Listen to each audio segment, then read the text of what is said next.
Good morning, everyone. How is everybody doing?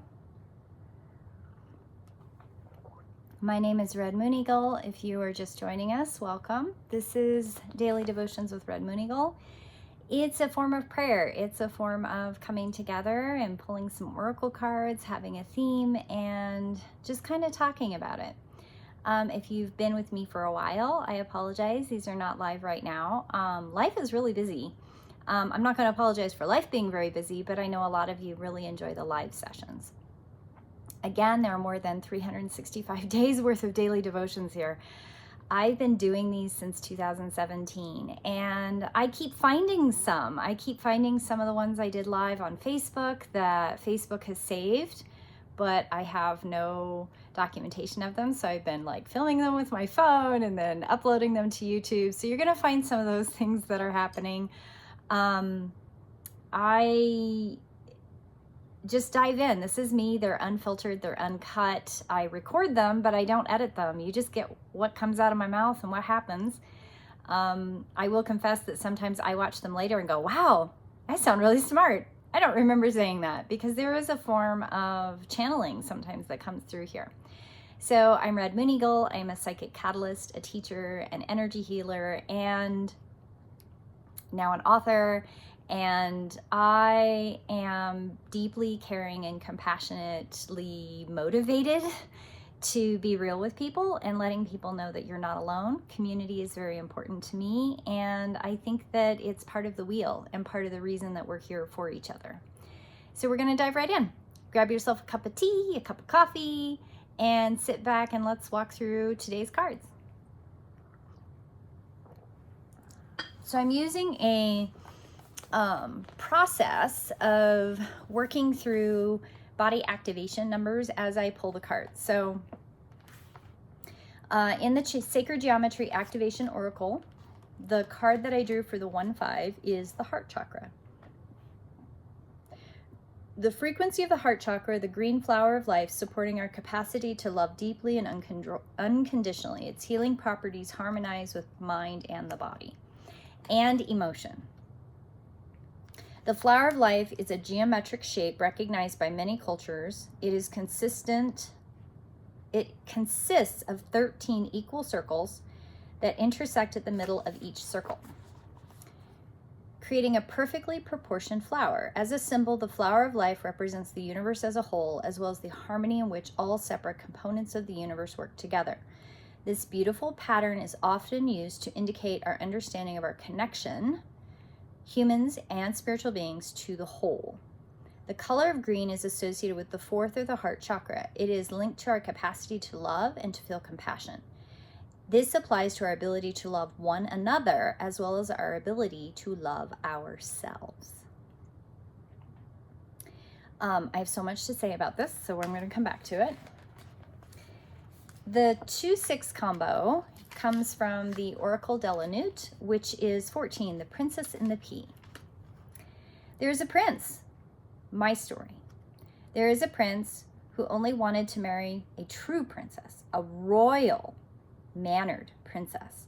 I showed up at his castle on a stormy night. The prince's mother decided to test me. She placed a pea in my bed under 20 mattresses.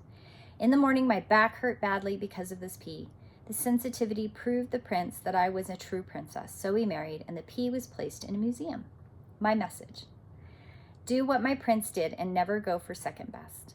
Only the very best is to be searched for. Don't apologize for being demanding. Don't let them convince you that your wish is impossible and it won't happen. You know exactly what you want, and you know exactly why and how. So be it. Sometime soon, the exact thing you're looking for will appear, as perfect as hoped for, and it will win all the tests handily. So keep asking for the best.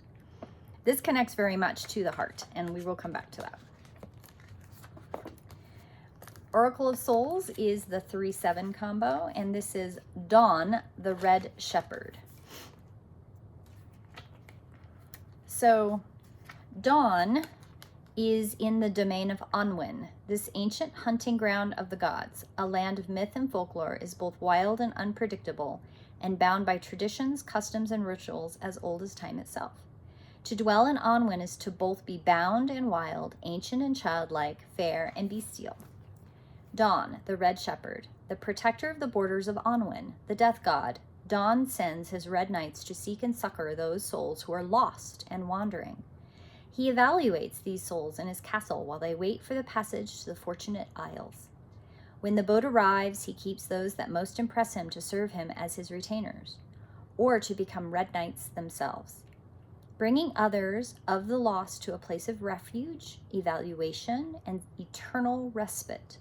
Dawn is our guide after a long and hard struggle, who leads us to a place of rest and rewards us justly, not for our past deeds, but for how we comport ourselves in the moment. Just rewards, evaluation, and respite. Very important card. We'll come back to that one. And the Lantern Oracle, which is the 4-8 placement.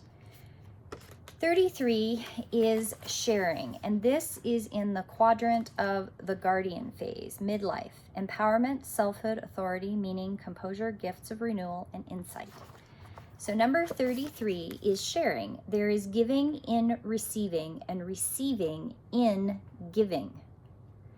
While solitude is necessary, our lives also need to be shared for sustainable and healthy living as well as growth. The true sharing of ourselves does not take anything away from us. It is not about giving all that we have. It does not come from a place of fear or lack or bartering mindset. We freely offer what we have from a place of abundant love, a sense of completeness. True receiving is from this state too. Okay, so heart chakra. We're going to go back to this one. So the heart chakra is the leading card of this particular draw. It kind of is very interesting when I read all the cards and I sit and meditate on them and try to figure out, okay, what's the real message? Because they all kind of go together, but what do they mean? And today, when I was meditating, heart chakra is the lead on this. So in the body activation modality, we have the high chakra, which is the Menobrium, which is 3.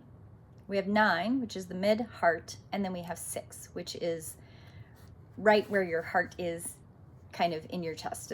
Your heart is like right here, kind of in the middle, and your 6, 9, and your 3 all connect there, but you have high, mid, and you have low. And heart chakra, in how most people think of the 7 chakra system, is 1 chakra. But there's 3. There's 3 layers of this particular spot. There are 3 very specific centers. And it's not just the capacity to love deeply and unconditionally, but it's harmonizing body, mind, emotion.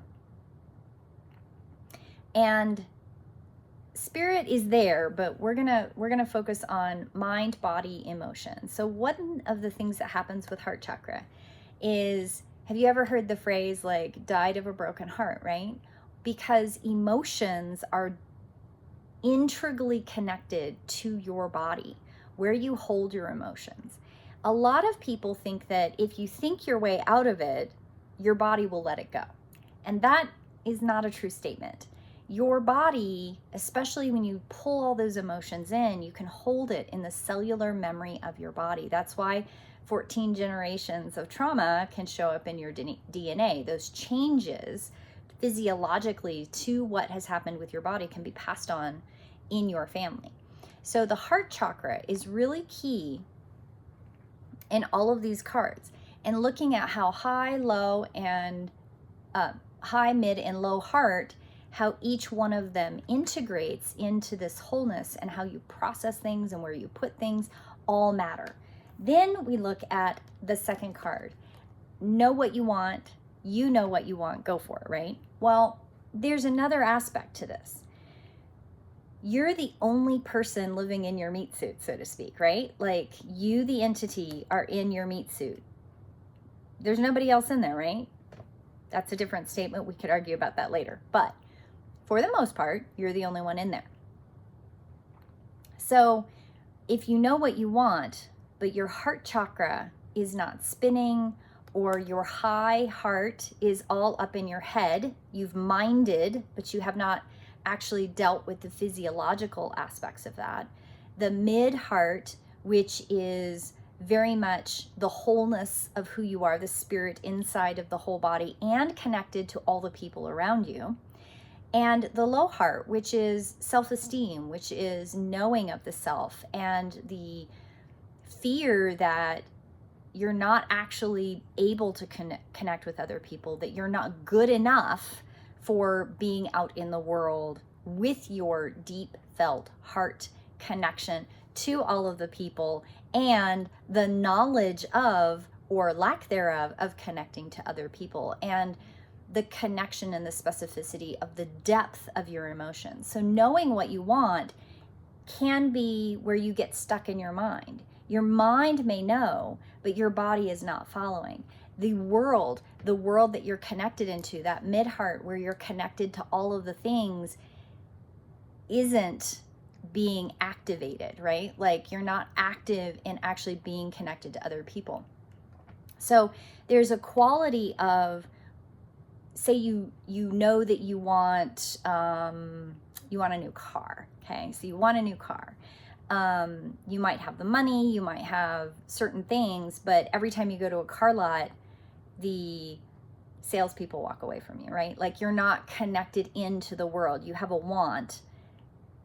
Maybe it's a need, maybe it's a want-need difference, but there's no connection to others in that want-need. So the universe can't connect you into those things because you've minded it, but you haven't embodied it. So it's the difference between the analogy of going to a car lot, nobody talks to you, or you have a friend who knows a friend who is a car salesman, and that person connects you, and you go in and you talk to that person, right? Like this is like a weird kind of analogy, but what I'm trying to get you to think about is your heart want needs here are layered, and you can get caught in the mental gymnastics and lose connection with the body heart want needs and the connection to community and other people heart want needs. Okay, so in relationships, it's very easy to think that, well, my partner already knows that. Well, are you sure? Have you communicated that? Does your partner really know what it is that your mind wants or what your heart wants? And there's a lot of things in the world where we think we know what we want, but there's a disconnect between mind, emotions, and body. Okay? Then we have dawn, which is respite, reward, evaluation. It can be really, really hard to be led by that heart chakra and feel as though it's a constant struggle, that nothing in the world is giving you respite or surcease from struggle. And this is where the balancing of all three of those heart chakra spaces matters, because the place of peace that I talk about, this right here, this place of peace, is about recognizing the perfection of all souls. It's the perfection of your own soul, loving your own perfect soul, even though the physical manifestation doesn't show that all of the time. That's okay. You can recognize the perfection of the soul and also recognize that it's really hard to manifest that in this life, and that's okay. The fears that come from not necessarily feeling as though that perfection of your soul and your interface with the world can be recognized, you as a whole being is not going to be recognized. That fear that everything is too much all at the same time, everywhere all at once. And the fear that you're not good enough, the fear that yourself is not, even though the soul is perfect, you're so imperfect in this manifestation that no one will love you, that no one will care for you, that you will not be able to give back as much as you want to in this world. So there's a lot of heart chakra movement going on there when things are going the wrong direction or they're shut down. And dawn is not the outside respite. You have to find the respite and the place of peace within you. I talk about place of peace a lot through, are you breathing? Are you going outside? Are you connecting to the trees and the land? Are you eating good food? Are you drinking charged water? Are you eating real food, not food-like substances? What are the things that you are doing in your life? Are you getting a good night's rest? Are you moving? Are you taking care of yourself in a way that you can find your place of peace, even if it's only one time a day? I mean, that's part of what I do daily devotions for. Is for me, it's my time to connect to my place of peace, to start my day out where I know who I am as a spiritual entity living this meat suit existence. I have time to sit with Astra. I have time to write in my journal, and maybe I'll do a little bit of embroidery. Maybe I'll just read a little bit in a book. What am I doing that helps me connect to have that place of peace so that I create my own respite, right?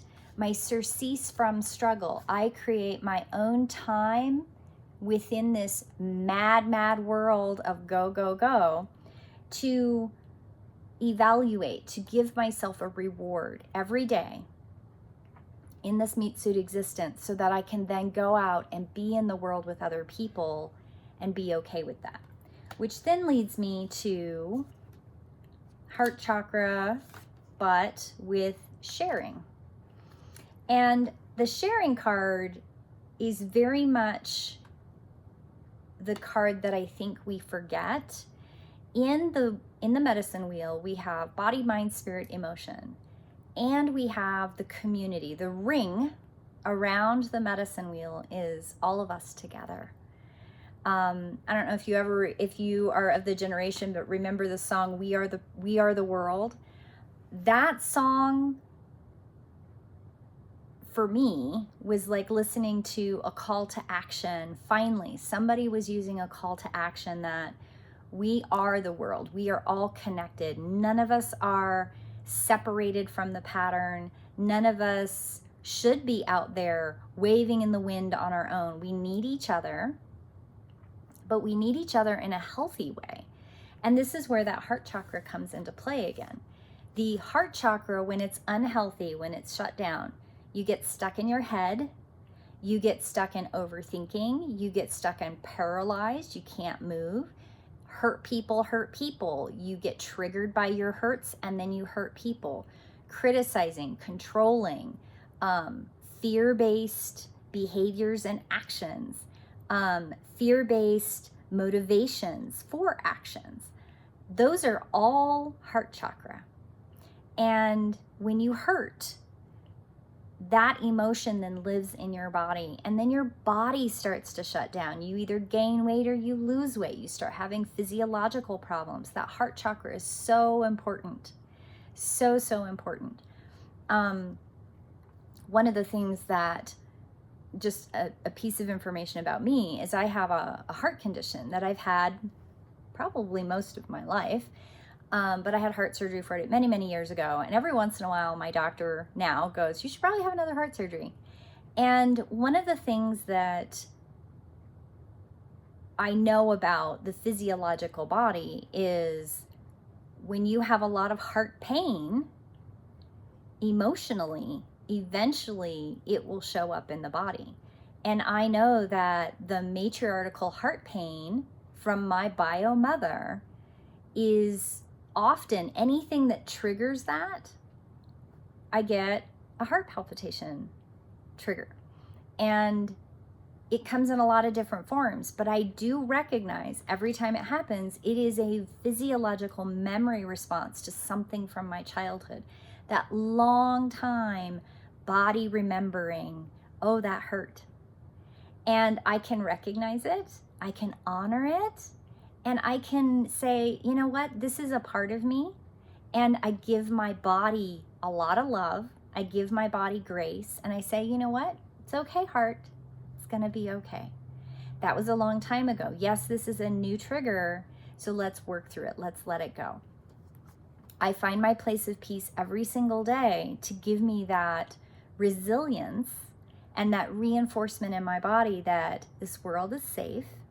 It's going to be okay. My heart doesn't need to go through those very weird palpitations all the time. And there's a way to kind of work through these things and release the trauma and work through it. Not everybody has that, and I get that.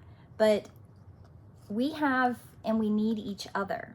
One of the things that happens to a lot of people is that they become isolated. That heart hurt becomes so heavy, they isolate. And when they isolate, physiologically, they end up with more problems. And it's very important that we connect to each other. So the heart chakra really is the 3 points. The high, the mid, and the low heart chakra are the points of the heart to pay attention to how each one delineates out and how that affects, and keeping that spin open and making sure we're connected to people, because the connection we have to others is what opens that heart chakra. When I did my first meditation this morning, Astro was sitting in my lap and I was going through the heart stuff and writing about all of the cards that came up with it. And then I got up and I got a cup of tea and I got ready to film. And as soon as I came back to that important piece, she came back and sat in my lap. When I talk about the things that are really heavy sometimes and really important, she likes to sit with me because there is a connection. There's a community that comes through in that connection. She is a beautiful animal companion, and she's very connected to, when I connect into my place of peace, she wants to be here to support that. And a lot of us have animal companions that do that with us. So honor them, honor their connection, honor your connection to them as part of their, as your community, and you're in their community. And giving and receiving is equitable when it comes from a place of balance. She gives, I receive. I give and she receives. And it's not from a place of obligation. It's from a place of love. Love is not conditional. Love doesn't have rules. Love just is. It's a state of being. And if you want to think of it in a light wave or a frequency, it just is. It just is light. So I hope you all have a beautiful day. Focus on heart chakra today. Focus on, where is your heart chakra telling you? Where is your place of peace within your heart chakra? Mine is high heart. It always has been. It's always right here along the collar of power. Some people's is a little bit lower. Some people's is all the way down in this mid area right here in that low heart. And all of it's valid. Nothing is better or worse, more or less than something else. Have a beautiful day, and I will see you in prayer. Blessed be.